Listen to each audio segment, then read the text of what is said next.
Elle a tout d'une forêt ordinaire. Ses couleurs automnales, ses odeurs, ses champignons et ses arbres.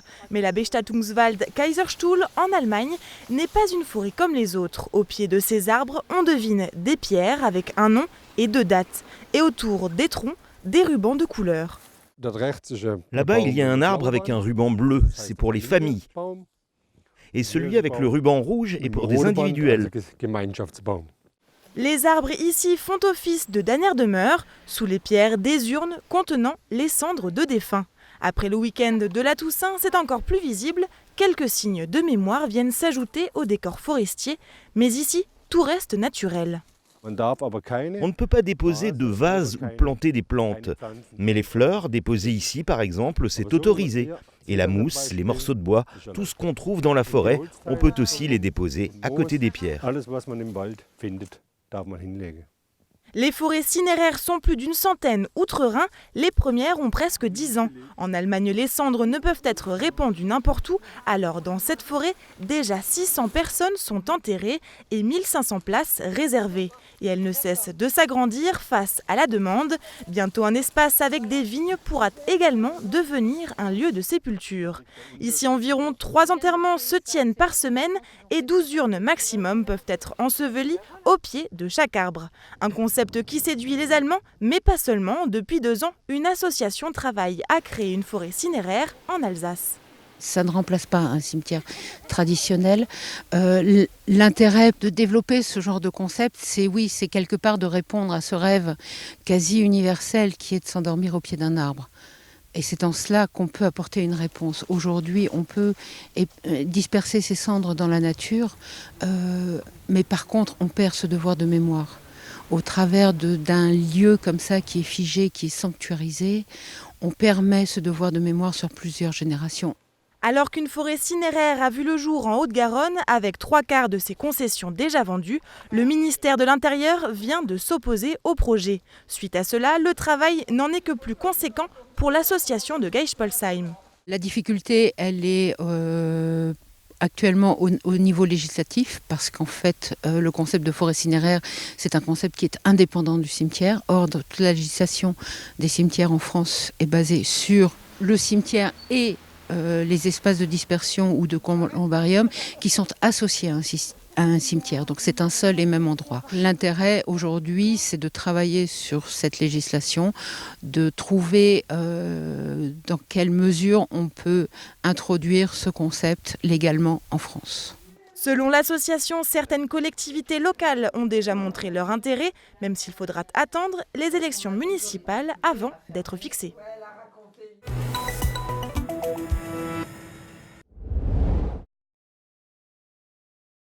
Construit en 1972, le collège La Carrière de Saint-Avold montre depuis plusieurs années des signes de fatigue. Façade défraîchie, isolation thermique et phonique quasi nulle. L'établissement est l'un des 17 collèges métalliques encore en fonction sur les 90 présents en Moselle.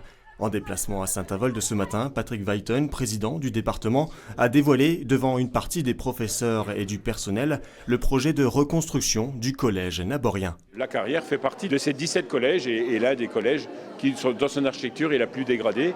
Donc le choix a été fait de placer La Carrière dans les 4 premiers collèges sur lesquels on va lancer des investissements. C'est Fontoy, c'est Pierrat, à Forbach, c'est certainement Moyeuvre-Grande, et puis c'est la Carrière, sur lequel maintenant l'opération est lancée, les crédits sont mobilisés, l'enveloppe est définie, c'est 12 millions d'euros. Le nouveau collège sera implanté juste à côté, sur l'emprise foncière du lycée professionnel Metzinger, fermé en juin dernier. Dominique Calus est la principale du collège. En poste depuis 4 ans, elle a également fréquenté l'établissement en tant qu'élève dès son ouverture en 1972. J'ai fait partie de la première promotion. À mes yeux de petite fille de 11 ans, entrer dans ce bâtiment tout neuf, c'était le grand luxe. Donc c'est une réelle émotion pour moi que de pouvoir vivre la fermeture et surtout l'inauguration du nouveau collège. Pour l'inauguration, il faudra attendre fin 2022, tout au mieux la rentrée de septembre 2022. Patrick Weiten a également rappelé qu'aucun collège ne fermera en Moselle durant son mandat, malgré une baisse de 10 000 collégiens en 20 ans. 10 000 élèves à raison de 400 collégiens par collège, cela ferait, si vous calculez bien, 25 collèges qui devraient fermer. Nous avons fait le pari, le choix, nous avons la volonté affirmée de continuer à avoir les collèges installés sur chaque territoire de Moselle. Donc il n'y aura pas de fermeture de collèges en Moselle, quelle que soit la dimension. Alors c'est un choix critiquable peut-être, mais pour nous c'est un choix social. Un choix dans la politique d'aménagement du territoire. Chaque année, le département alloue 37 millions d'euros pour la gestion de ses 90 collèges publics mosellans.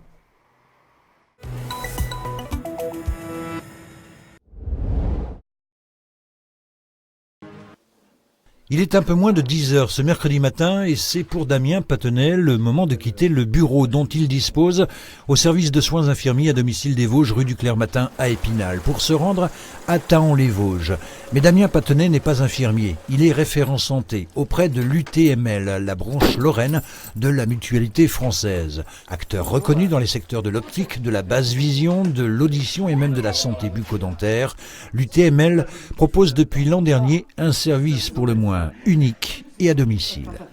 L'idée, c'est de pouvoir apporter nos services pour les personnes qui ne peuvent pas se déplacer dans nos magasins ou qui ont des difficultés à se déplacer dans nos magasins, et de proposer exactement la même chose. Comme vous le savez, on fait les mêmes mesures et on fait également une proposition jusqu'à 200 montures à domicile pour les personnes, dans ce qui leur laisse un large choix de montures.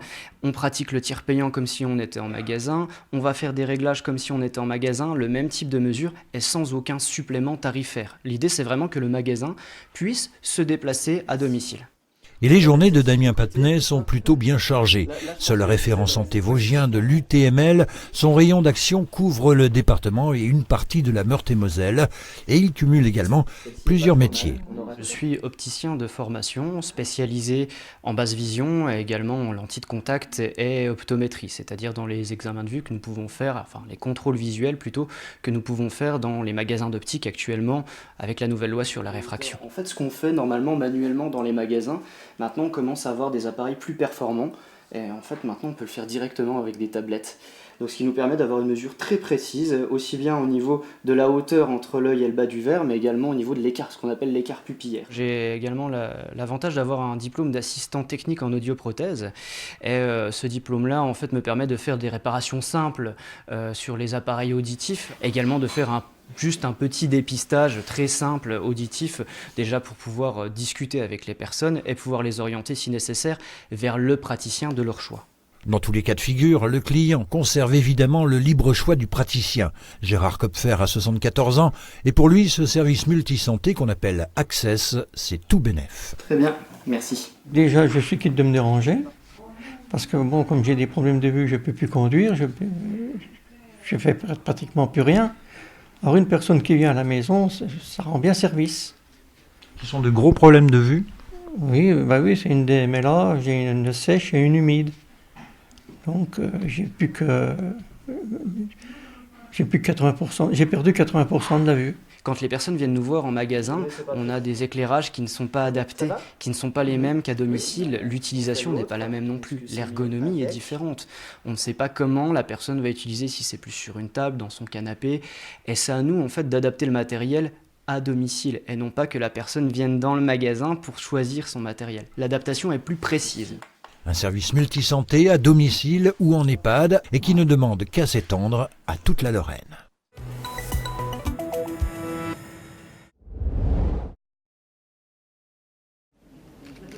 Une photo sous forme de retrouvailles rassemble 52 descendants de Georges-Jacques Danton à Arcis-sur-Aube samedi. Une cousinade géante dans le cadre d'une exposition autour des 260 ans de la naissance de l'homme politique, déclaré né dans la commune le 26 octobre 1759. On avait aujourd'hui décidé d'inviter tous les cousins de la famille Danton. Et c'est pour ça qu'on était vraiment contents d'avoir plus de 50 personnes qui se sont présentées en venant de très loin certains. De l'Aube, de la Marne ou encore de l'Aisne, les descendants de Danton sont venus de loin honorer sa mémoire et faire connaissance avec quelques membres éloignés de la famille. On porte quand même le nom avec un certain respect pour celui qui en a été illustre. Ça fait un peu bizarre parce qu'on se dit que dans toute notre famille, il y a autant de monde en fait. C'est bien.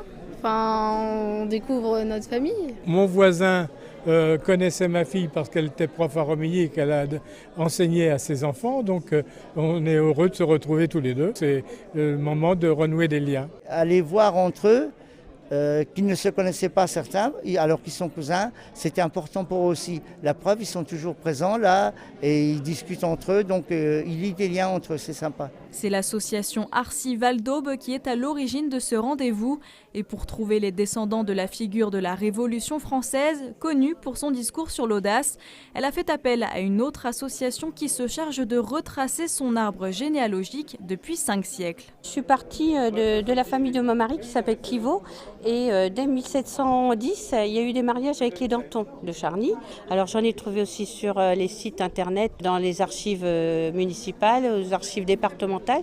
Un travail titanesque débuté en 2010 avec plus de 1200 noms. La difficulté de faire un arbre à cette époque-là, surtout quand on remonte en 1500, on n'a pas beaucoup d'informations et il y a beaucoup d'homonymes. Des pierres Danton, on en a beaucoup. Tout ce que j'ai trouvé, moi, c'est aussi pour le partager et de dire, voilà, votre famille, elle est là, on est cousins. C'est un échange, c'est une belle aventure humaine. Je trouve que c'est ça qui est formidable.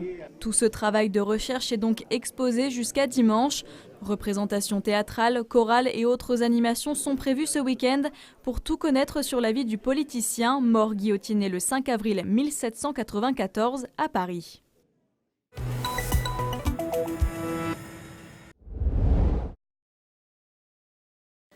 Dans le petit village de Chandray, les séjours insolites dans les cabanes, dans les arbres rencontrent depuis plusieurs années un large succès. La société de tourisme Nid des Vosges vient de lancer une nouvelle thématique, un stage de sylvothérapie. Alors, avez-vous déjà testé le bain de forêt? Cette thérapie naturelle est dans l'air du temps.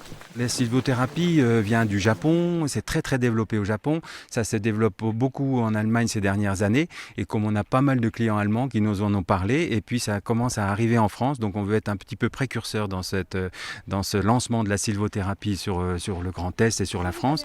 Et c'est pour ça qu'on a fait ce concept. Guidés par une accompagnatrice en montagne, les stagiaires vont apprendre à se connecter à la nature, décrypter la forêt, faire connaissance avec les arbres, les regarder, les toucher, les sentir. Tous les sens sont en éveil. Vous prenez donc chacun un arbre et on va l'explorer. Là, je sens que c'est bien doux. C'est moelleux même. Là, c'est plus rugueux.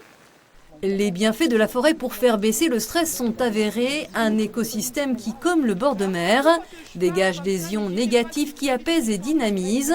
Plus étonnant également, les arbres produisent et rejettent dans l'air des phytoncides, des molécules qui aident le végétal à se défendre contre les agressions. C'est ça qui va leur permettre de résister aux parasites, aux agressions de champignons, des choses comme ça.